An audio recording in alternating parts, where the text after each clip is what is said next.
할렐루야. 우리 다시 한번 해보겠습니다. 할렐루야. 오늘 예배 자리에 오신 모든 여러분을 주님의 마음으로 축복합니다. 우리가 이 시간 함께 찬양을 나누고 말씀을 듣고 기도하는 시간을 가질 텐데, 그 모든 순간 우리 입술로 고백되는 모든 찬양의 가사와 기도의 제목과 또 말씀으로 고백되는 모든 그 메시지들이 주님께서 들으시고 주님께서 이야기하시는 줄 믿습니다. 우리가 그 마음을 마음속에 새기고 이 예배 가운데 함께 하실 그 주님을 이 시간 함께 찬양했으면 좋겠습니다.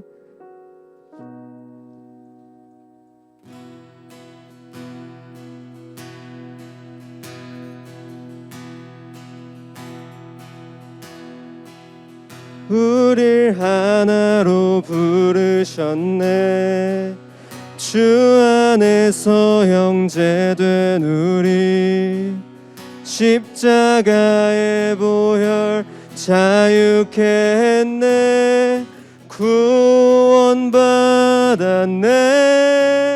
주의 날은 멀지 않았네. 거룩한 나라 주의 백성, 이제 일어나 승리 선포하며 함께 나가세. 우리 하나 되어 주를 예배할 때 아버지의 나라 여기 임하시네. 모든 나라 족속 백성 방언에서 주의 이름 높이네.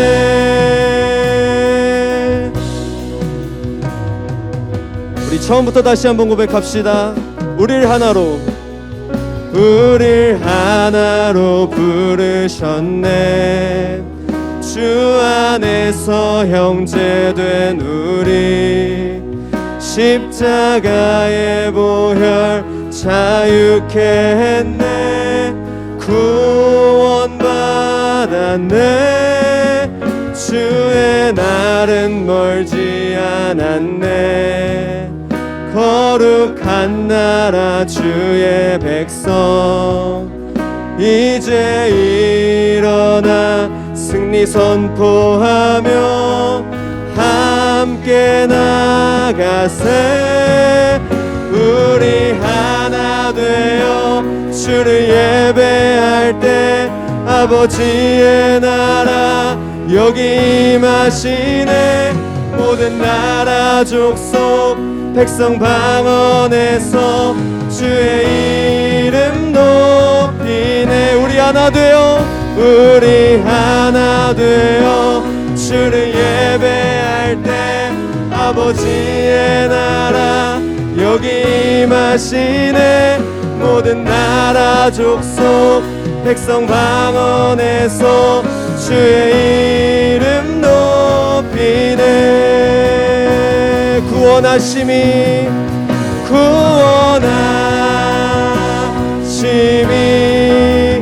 보좌에 앉으신 우리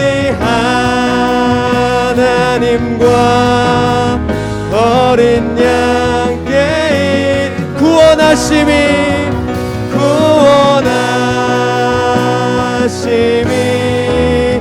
보좌에 앉으신 우리 하나님과 어린 양께 있도다. 우리 하나 되어 주를 예배할 때 아버지의 나라 여기 임하시네. 모든 나라 족속 백성 방언에서 주의 이름 높이네. 우리 하나 되어 주를 예배할 때 아버지의 나라 여기 임하시네. 모든 나라 족속 백성 방언에서 우리 다시 한번 고백합시다. 우리 하나 되어 주를 예배할 때 아버지의 나라 여기 임하시네. 모든 나라 족속 백성 방언에서 주의 이름 구원하심이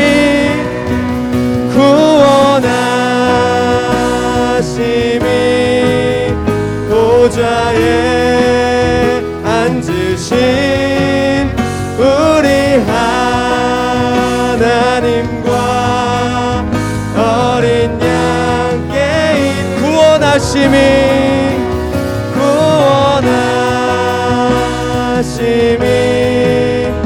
보좌에 앉으신 우리 하나님과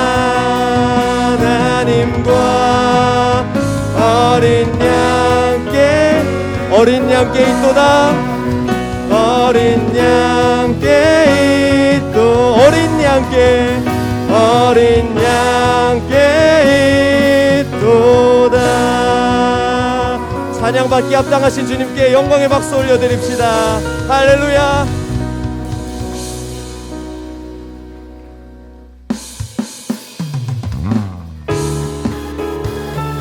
우리 이 시간 함께 박수 치면서 우리의 목소리로 고백했으면 좋겠습니다.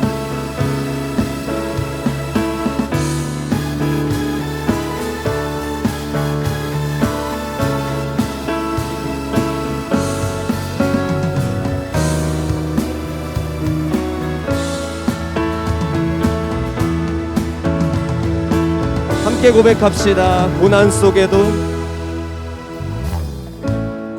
속에도 우린 다른 길을 걷네. 나의 하나님 광야 속에도 우린 그 고백이 있네. 대신 이제는 우리가 세상 품으며 기도 시작할 때라. 우리는 저 날이 세상 향하여 그 이름 주 예수 요동하지 않고 우리는 의연히 서리. 주님만 바라네. 예수를 품고서 세상의 빛으로 살리. 고난을 헤치고 우리는 힘껏 나가리. 주 인도하시네. 그 역사하심은 결단코 끊어지지 않네. 주 이름 찬양해.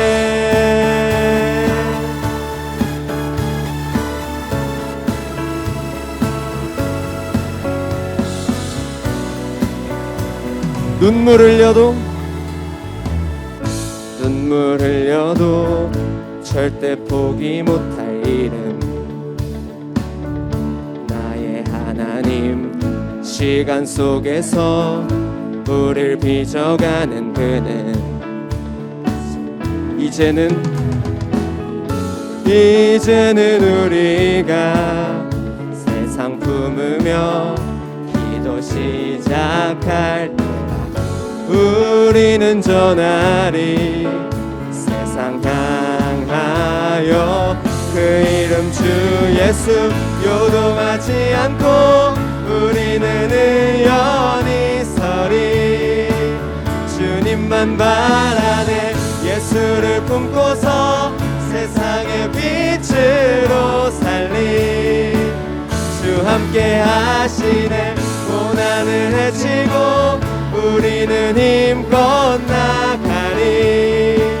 주 인도하시네. 그 역사하심은 결단코 끊어지지 않네. 주 이름 찬양해.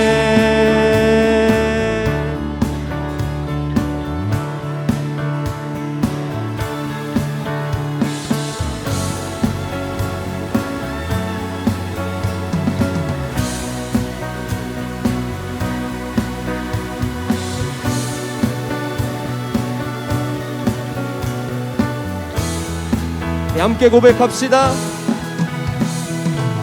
요동하지 않고 우리는 의연히 서리.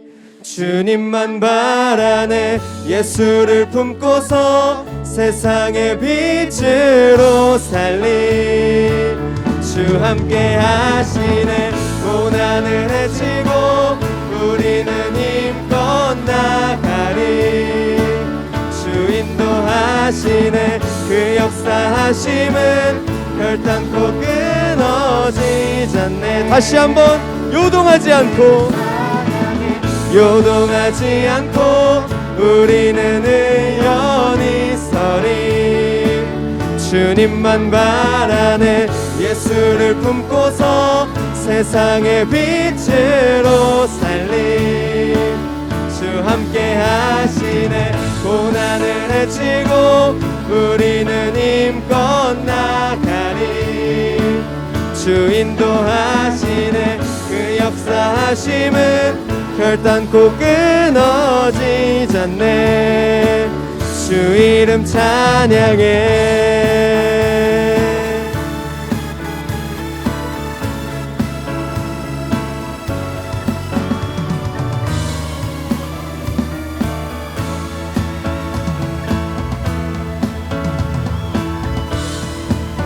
우리의 길 되신 주님께서 이 시간 함께 하실 줄 믿습니다. 할렐루야.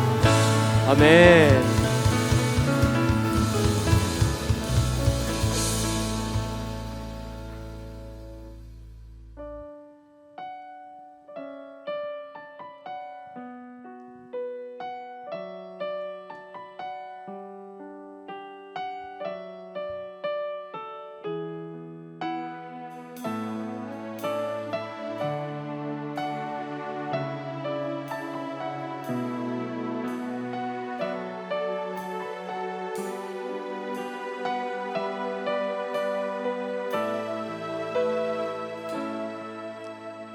흘러간 어제의 일과 마주한 오늘의 삶 속에 내 주님 계시네. 위태로운 내 삶을 신실한 주의 사랑으로 완성해 가시네. 흘러간 어제의 일과 마주한 오늘의 삶 속에 내 주님 계시네. 위태로운 내 삶을 신실한 주의 사랑으로 완성해 가시네. 창조의 사랑이 나를 빚으시고 따스한 숨결 날 온전케 하네. 태초부터 영원토록 그 사랑 내 영혼 붙드시네. 내 모든 삶 속에 참 길이 되시고 이 길 끝에서 날 안아주시네. 내 평생에 모든 순간 그 사랑 내 삶을 인도하시네.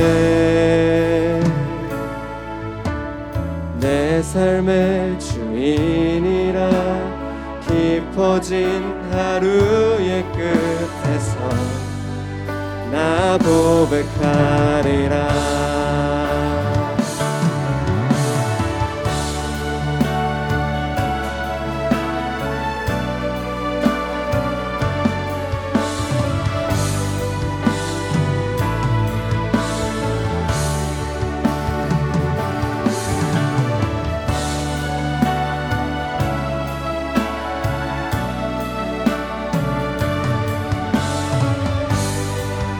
함께 고백합시다.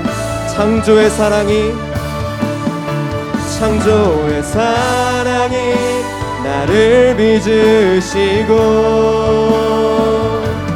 따스한 숨결 날 온전케 하네.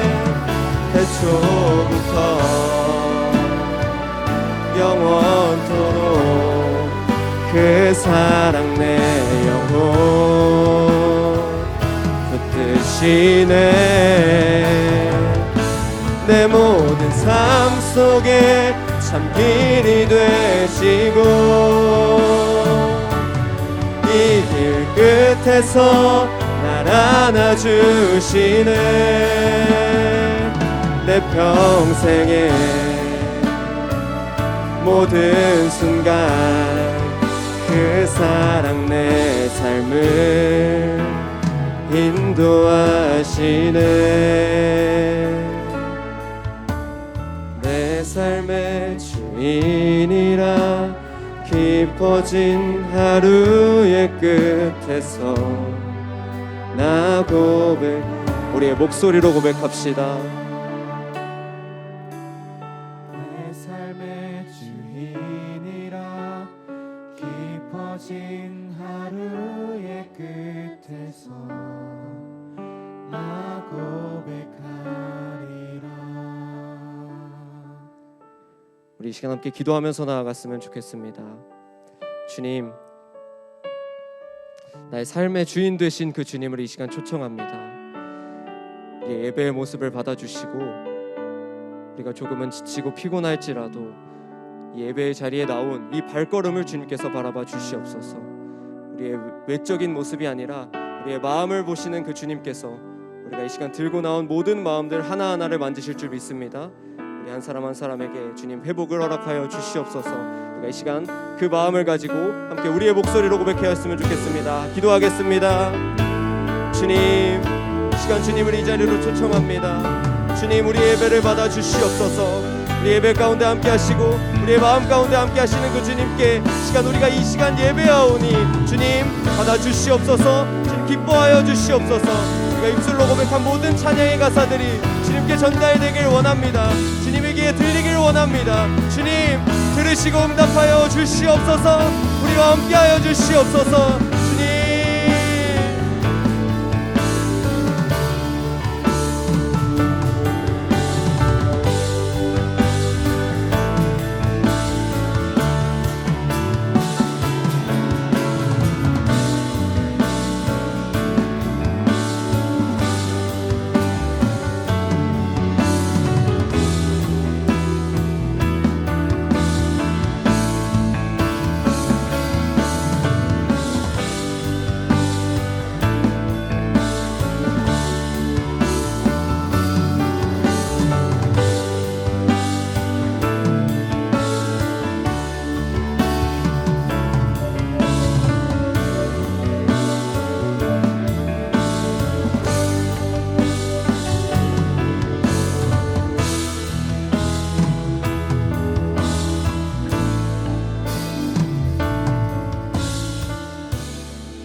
사랑의 주님, 오늘도 어김없이 우리를 하나님의 신실하신 사랑 속에서 머물도록 초청하여 주시니 감사합니다.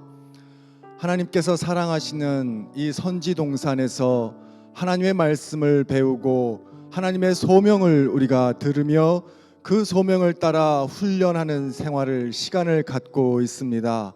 하나님, 이곳에서의 우리의 4년 또 7년 그 모든 과정 속에서 하나님께서 우리를 성장시켜 주시고 때로는 모세와 같이, 때로는 다윗과 같이, 때로는 바울과 같이, 그리고 예수님과 같이 하나님의 복음을 위하여 하나님의 부르신 그 부르심을 위하여 앞으로 나아가는 사람들이 되게 하여 주시옵소서.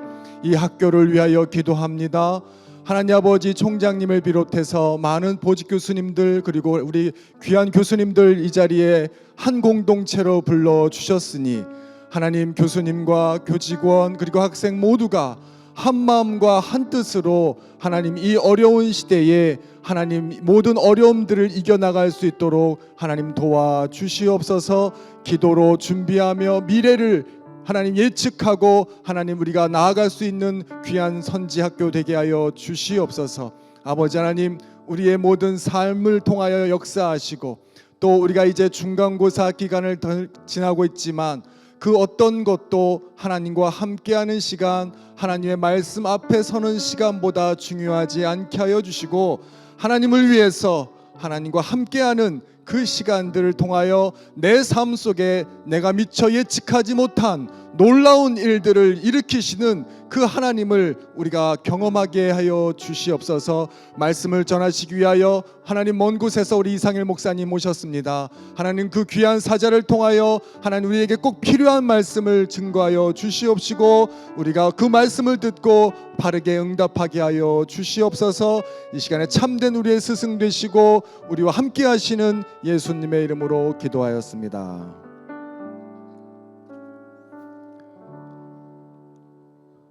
할렐루야. 오늘 하나님의 말씀은 데살로니가 전서 5장 16절에서 18절입니다. 제가 봉독하겠습니다. 항상 기뻐하라, 쉬지 말고 기도하라, 범사에 감사하라, 이것이 그리스도 예수 안에서 너희를 향하신 하나님의 뜻이니라. 아멘. 우리 시간 함께 말씀을 전거해 주실 이상일 목사님 잠깐 소개해 드리도록 하겠습니다. 우리 이상일 목사님은 감리교신학교 87학번 여러분들 선배님이시고요. 그리고 또 그 웨슬리 전도학교 교수님으로도 계십니다. 이 시간에 기뻐하고 기도하고 감사하라라는 주제로 말씀 전하실 때 우리 큰 은혜와 깨달음이 있는 시간 되기를 바랍니다. 우리 목사님 나오실 때 박수로 환영하겠습니다.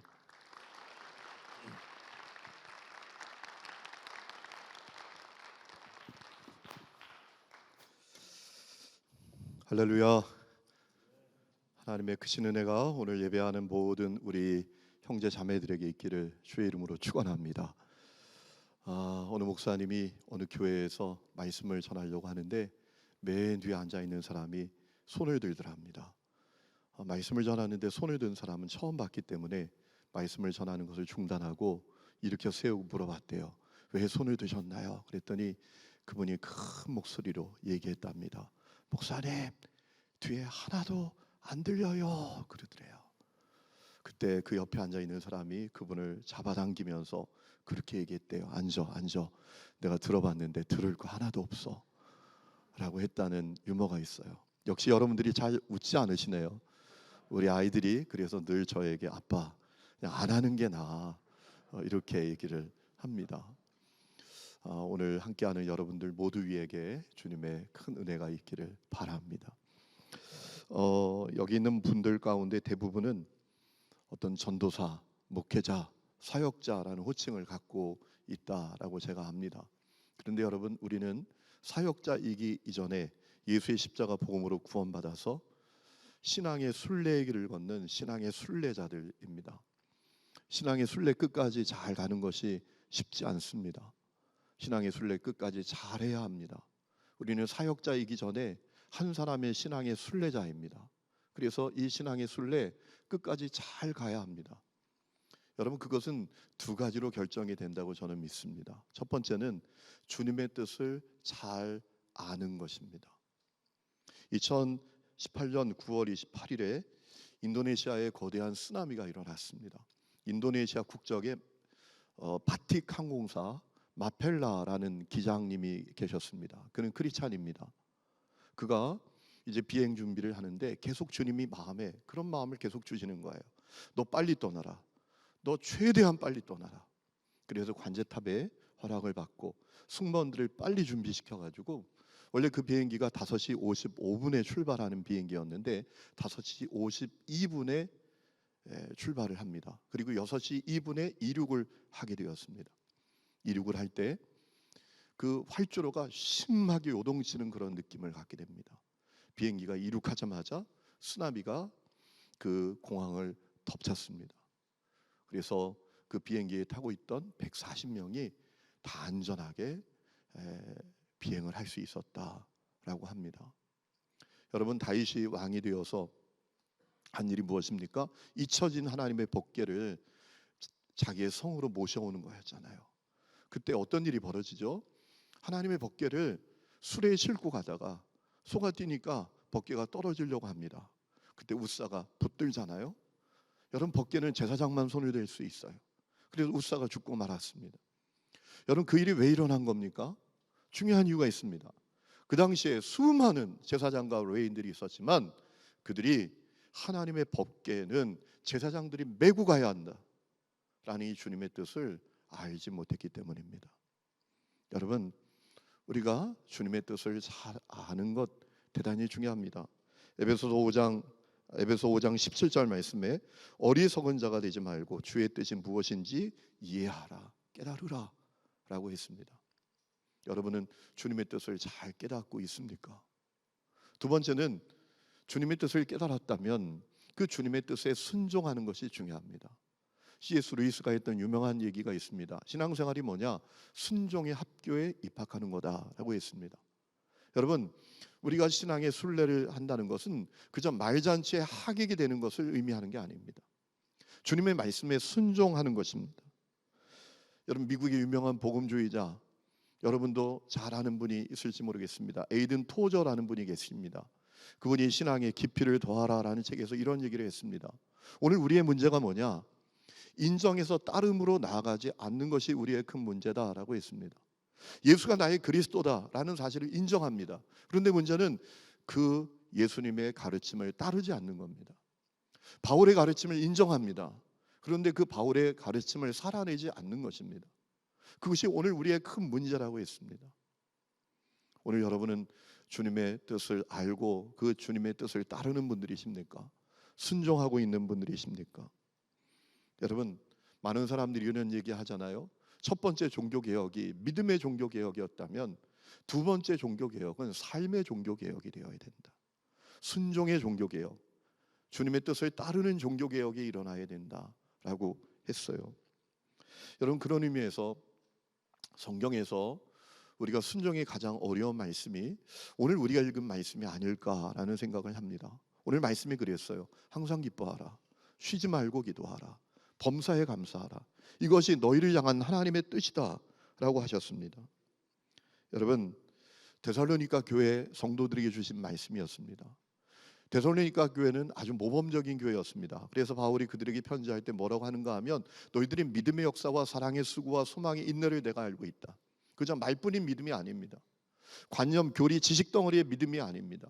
그들은 믿음을 살아냈다라는 겁니다. 말뿐인 사랑도 아닙니다. 사랑의 수고가 있었다라는 거예요. 소망이 분명히 있기 때문에 그 환난 가운데에도 인내하는 성도들이 데살로니가 교회 성도들이었다라는 겁니다. 또 이런 얘기하죠. 우리의 복음이 당신들에게 말로 임한 것이 아니라 능력으로 임했다라고까지 했습니다. 여러분, 데살로니가 전서는 그런 성도들을 위해서 격려하기 위해서 주신 말씀인데 5장 결론 부분에 이르러서 그런 얘기를 합니다. 주님의 재림이 갑자기 올 것이니까 정신을 차리고 깨어 근신하라 라고 했습니다. 그리고 그 다음에 뭐가 정신을 차리고 깨어 근신하는 건가 쭉 이야기할 때 이 말씀이 이어지는 겁니다. 항상 기뻐하라, 쉬지 말고 기도하라, 범사에 감사하라. 아마 데살로니가 교회 성도들 가운데 이 말씀을 듣고 당황한 분들이 있을지 모릅니다. 아니, 세상에 어떻게 항상 기뻐해? 어떻게 쉬지 않고 기도해?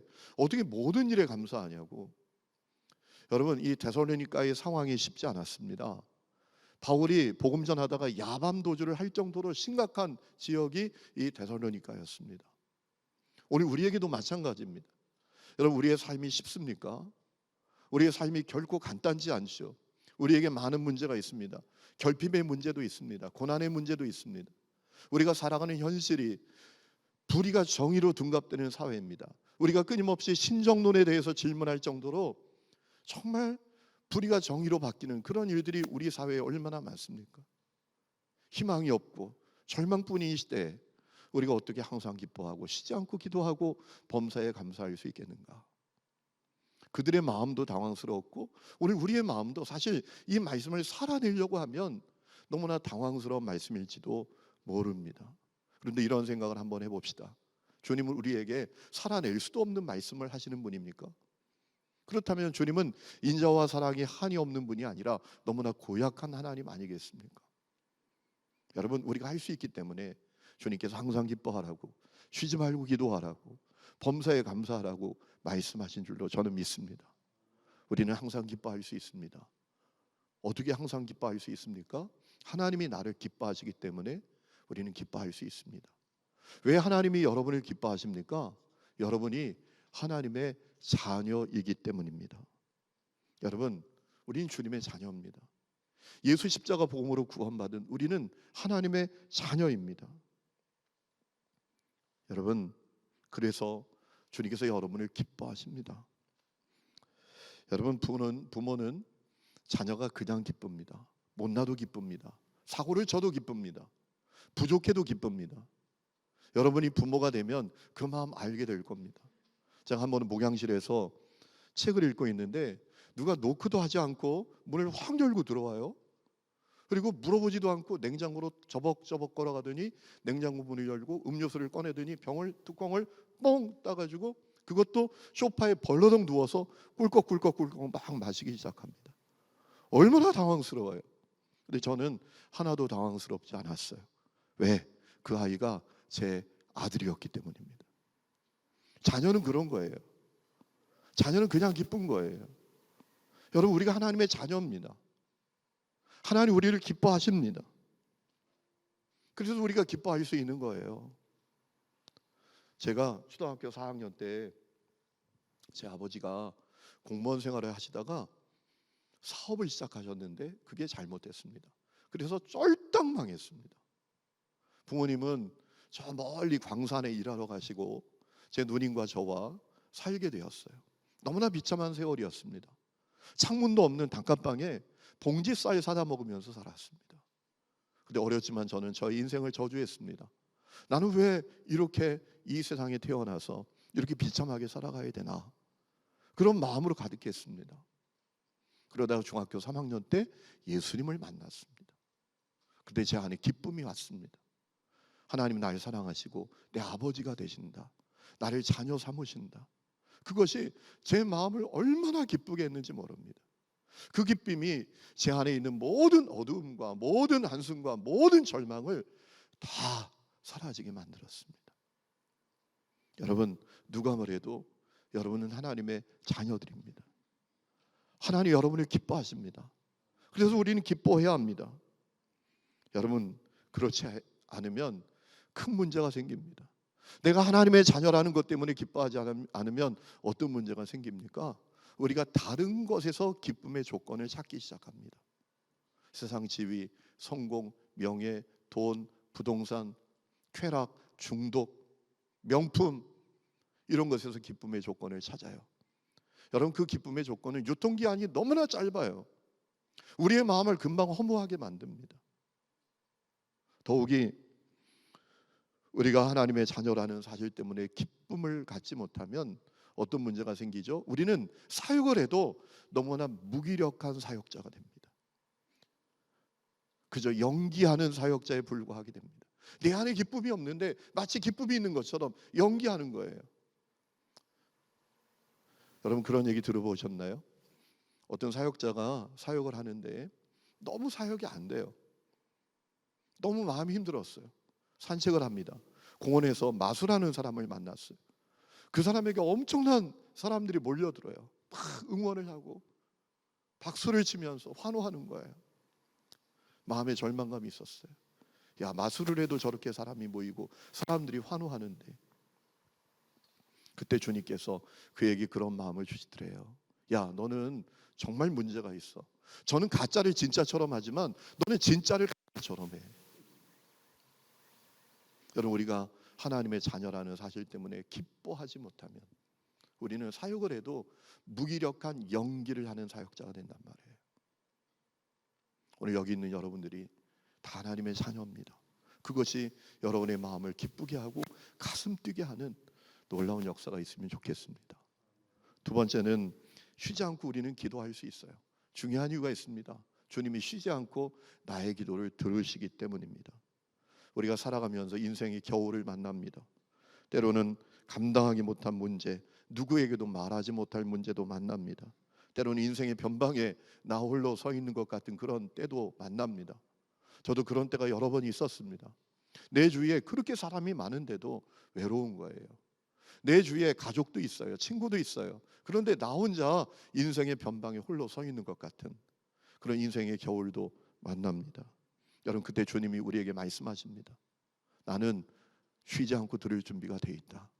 너의 한숨, 너의 절망, 너의 문제 내가 다 들을 준비가 돼 있어 라고 주님이 말씀하십니다. 여러분, 성경에 정말 기도에 대한 놀라운 약속들이 있죠. 예레미야 33장 3절, 너는 내게 부르짖으라.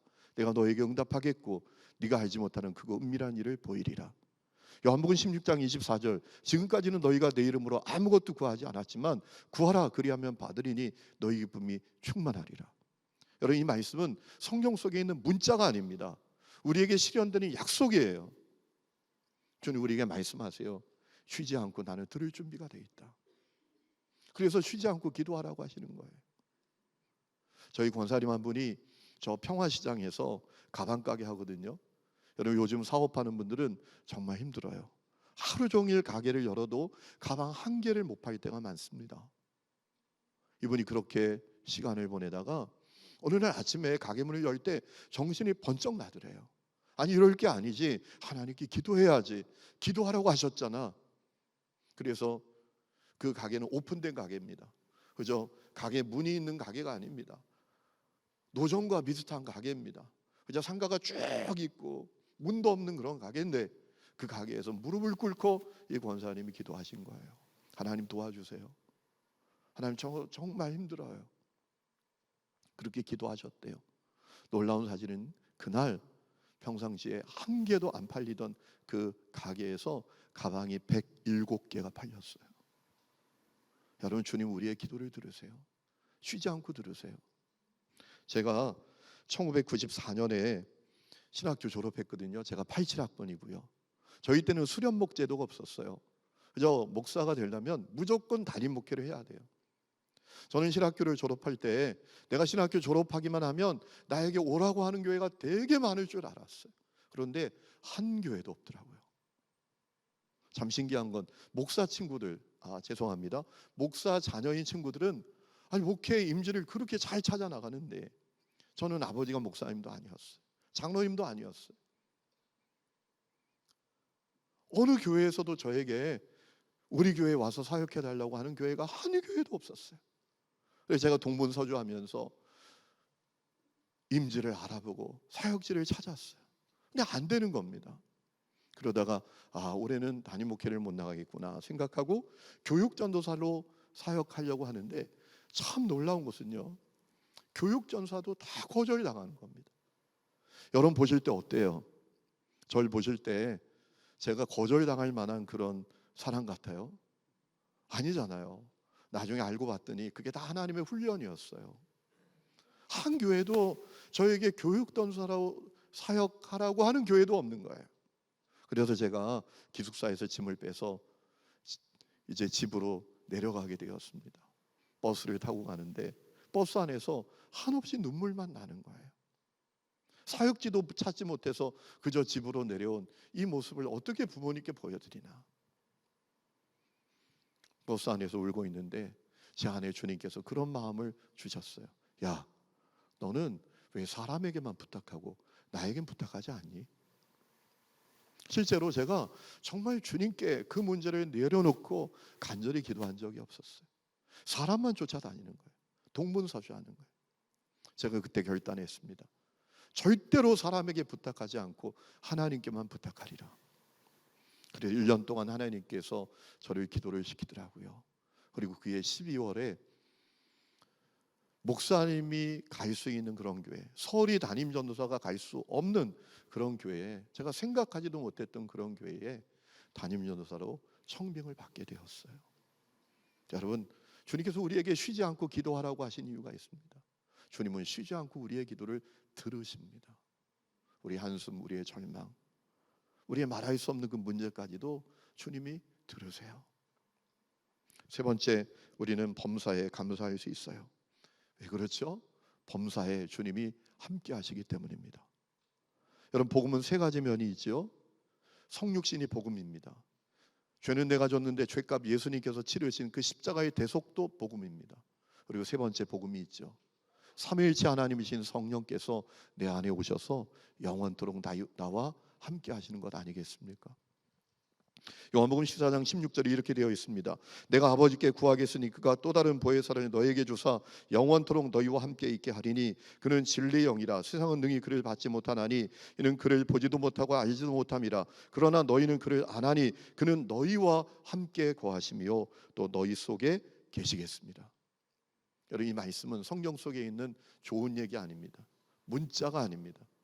지금도 우리 속에 실현되고 있는 약속이라고 저는 믿습니다. 그래서 우리는 범사에 감사할 수 있는 거예요. 범사에 주님이 함께 하십니다. 박재영이라는 분이 쓴 식구라는 책에 나오는 재미난 얘기가 있습니다. 이번엔 반드시 재밌어야 될 텐데 기대하면서 여러분에게 얘기합니다. 어떤 가정의 아내 되는 분이 사고로 시력을 잃어버렸습니다. 혼자 생활할 수 없는 거예요. 남편이 모든 것을 다 도와줘야 돼요. 그래서 어느 날 남편이 폭탄 선언합니다. 여보, 내가 언제까지 당신 쫓아다니면서 당신 뒷바라지 하겠어? 당신도 이제 혼자 살 준비를 해. 이제 당신 혼자 알아서 살아. 라고 폭탄 선언을 한 겁니다. 그 남편의 얘기가 얼마나 서운한지. 그가 독한 마음을 품었어요.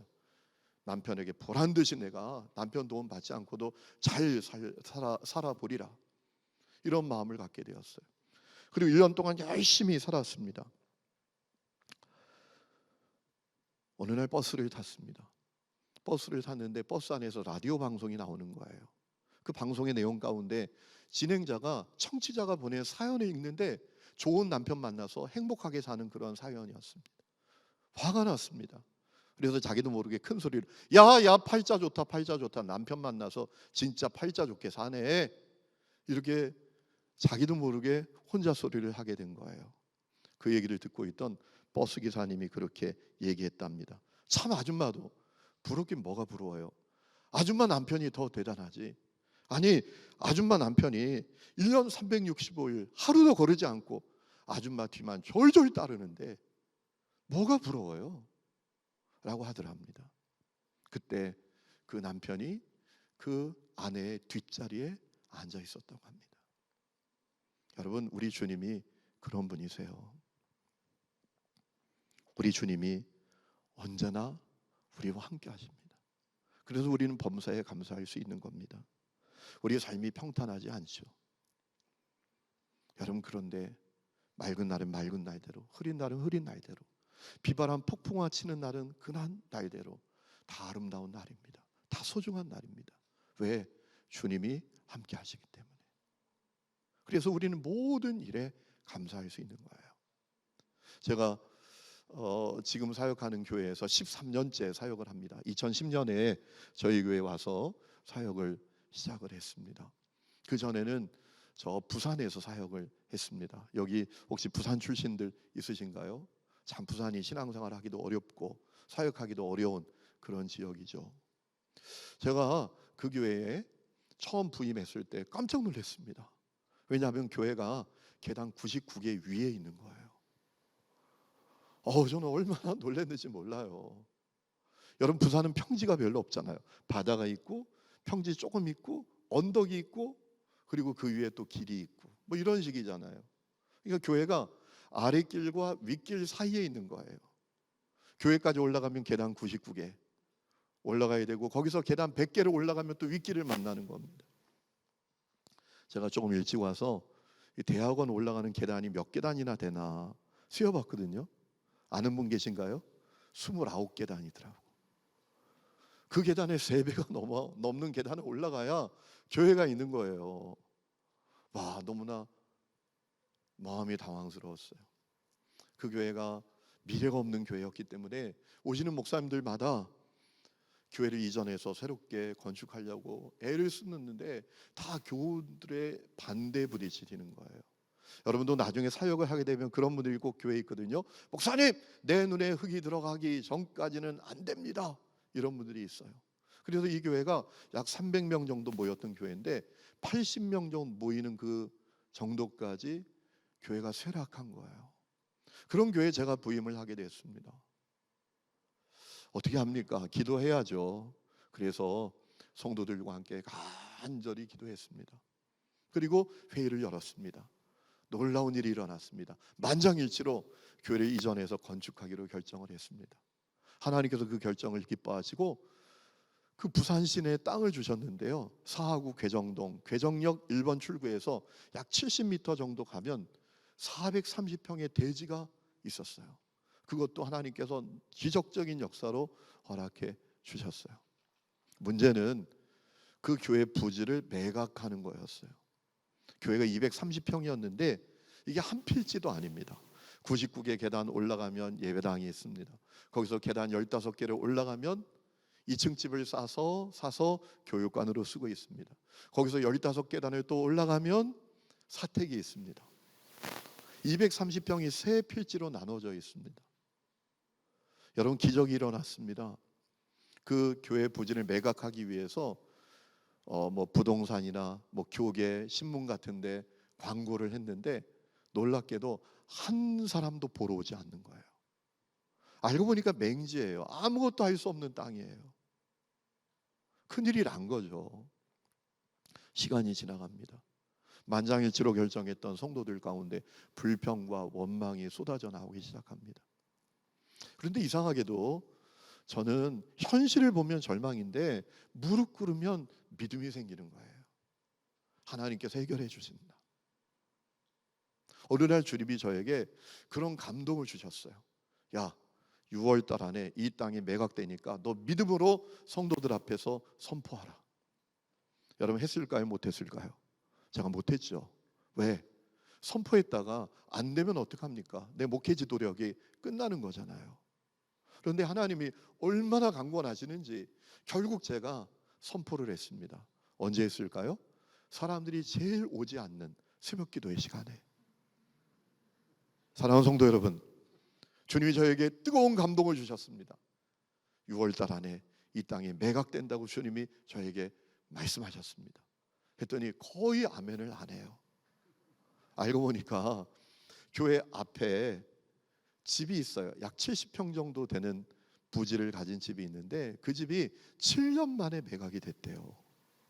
그러니까 성도들이 이건 불가능한 거야, 이런 마음을 갖고 있었던 거죠. 그렇게 또 시간이 지나갑니다. 어느 날 새벽 기도회 끝나고 기도하는데 기도가 하나도 안 돼요. 그저 눈물만 났어요. 울다가 사택으로 가서 쉬게 되었어요. 근데 아침에 전화가 왔어요. 어떤 분이 그 부지를 보러 오겠대요. 제가 용술처처럼 일어나서 달려갔어요. 그리고 그날 그 교회 부지가 매각되는 계약이 체결되었어요. 그날이 2007년 6월 27일 수요일이었습니다. 저는 그때 너무 기뻤어요. 하지만 주님께 너무 죄송했어요. 왜? 범사에 함께 하셨는데 그것을 신뢰하지 못하고 감사하지 못했던 것, 너무나 죄송한 마음을 가졌었어요. 여러분 중에는 지금 너무나 어려운 때를 보내고 있는 분들이 계실지 몰라요. 미래가 막막한 분들도 있을지 몰라요. 도무지 해결할 수 없는 문제를 만나서 안타까워하는 마음을 갖고 있는 분들이 계실지도 몰라요. 그런데 여러분, 절대로 낙심하지 마세요. 범사에 주님이 함께 계세요. 여러분을 돌보세요. 여러분을 지키세요. 여러분을 인도하세요. 여러분, 그건 믿으셔야 합니다. 성 어거스틴의 고백록에 보면 어거스틴이 이렇게 주님께 고백하며 기도합니다. 이것을 읽어드리고 오늘 말씀을 마칠 겁니다. 전능하시고 좋으신 하나님, 당신이 우리 개개인을 돌보아 주실 때는 마치 한 사람뿐인 양 돌봐 주시고 또한 모든 사람을 돌보실 때에도 꼭 한 사람을 돌보시듯 하십니다. 아멘. 여러분, 신앙의 순례 우리 다 같이 합니다. 오늘 여러분 귀하게 만났는데요, 여러분 가운데 어떤 사람은 주님 앞에 가는 날까지 한 번도 또 만나지 못할 사람들이 있을지도 모릅니다. 그런데 우리 주님 나라에서 다 만나게 될 것 아닙니까? 신앙의 순례 잘 하십시다. 기뻐하고 기도하고 감사하며 이 신앙의 순례 끝까지 잘 하십시다. 그래도 주님의 나라에서 기쁨으로 만날 수 있는 모든 사람들이 될 수 있기를 주의 이름으로 축원합니다.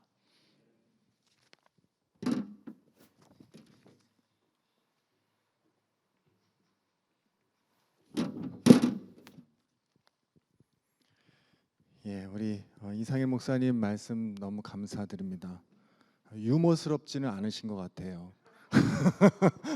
그래서 꼭 웃어야지 그러려고 했는데 우리 이상일 목사님이 근데 유머스럽지는 않지만 매우 정직하시고 그리고 뭐라고 표현할까요? 진지하신 것 같아요. 그런 면에서 참 다시 한번 감사드리고요. 메시지도 참 너무 감사합니다. 항상 하나님의 자녀라는 사실 우리가 잊지 않았으면 좋겠고 모든 일에 기뻐하면서 감사하면서 기도하는 우리들이었으면 좋겠습니다. 말씀 전해주신 우리 이상일 목사님, 우리 하늘이음교회 담임 목사님으로 사역 중에 계신데 감사드리고요. 또 우리 찬양 맡아주신 우리 WRMC, 특별히 또 찬양 중에는 뉴 페이스가 있었어요. 우리 드럼 치는 자매가 너무 멋있었어요. 우리 자매 한번 박수 한번 쳐줄래요? 오늘 드럼 소리가 굉장히 좋지 않았어요? 그래서 드럼 소리가 너무 좋아가지고 제가 이야 다시 한번 봤었어. 너무 감사드리고 또 많은 체프를 위해서 수고해 주신 많은 분들께 우리 방송실 비롯해서 많은 조교님들께 감사드립니다. 10월 25일 다음 주 화요일 체플 이후에 1시부터 우리 아펜젤러 학술 대회가 개최가 됩니다.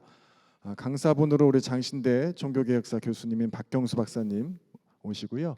우리 김인수 교수님, 서주원 교수님이 논찬해 주십니다.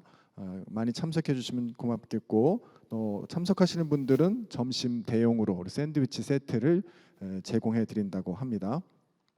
그다음에 이 시간에는 우리 WRMC에서 우리도 JC 캠프 준비하고 있죠. 우리 JC 캠프 우리 OT 영상 준비했는데 잠깐 보시겠습니다.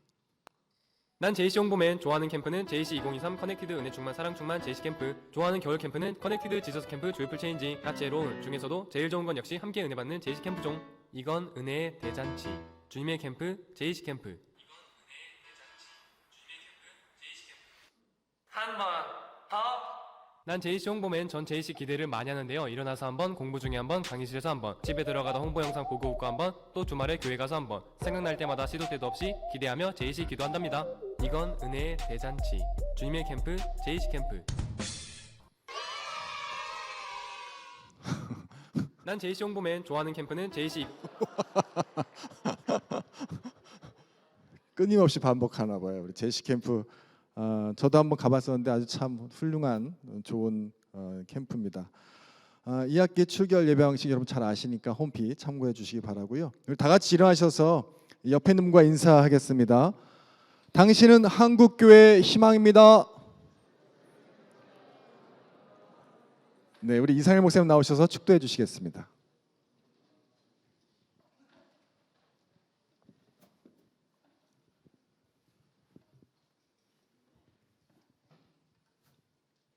이제는 우리 주 예수 그리스도의 은혜와 하나님 아버지의 놀라운 사랑과 성령의 감동하심이 주님 사랑하시는 감리교 신학대학교 위와 한국교회의 미래가 되기를 원하는 여기 있는 모든 형제 자매들 위해 지금부터 영원토록 함께 계시기를 간절히 축원하옵나이다. 아멘.